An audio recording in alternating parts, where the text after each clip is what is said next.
ឮគេប្រាប់ពីរឿងអូនថាស្ងួននៅមិនទាន់មានថ្មីបេះដូងអូននៅភក្តីស្រីទ្រាំរស់ទាំងមិនភ្លេចបង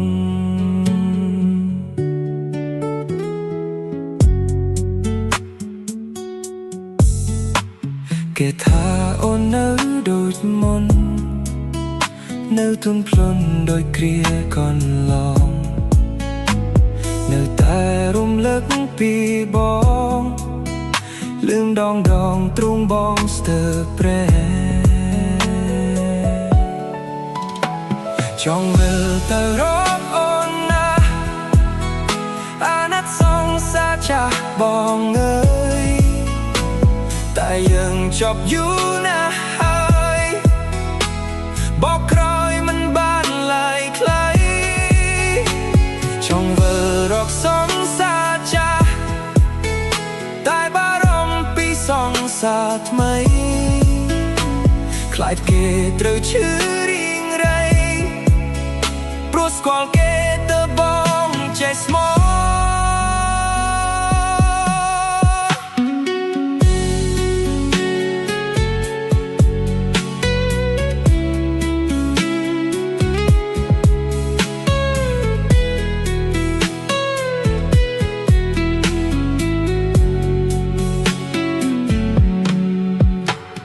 ឬគេប្រាប់ពីរឿងអូន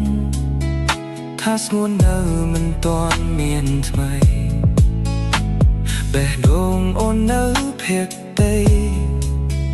ស្រីទ្រាំរស់ទាំងមិនភ្លេចបង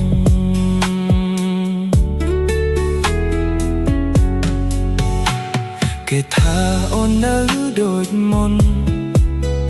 នៅទន់ភ្លន់ដោយគ្រាកន្លងនៅតែរំលឹកពីប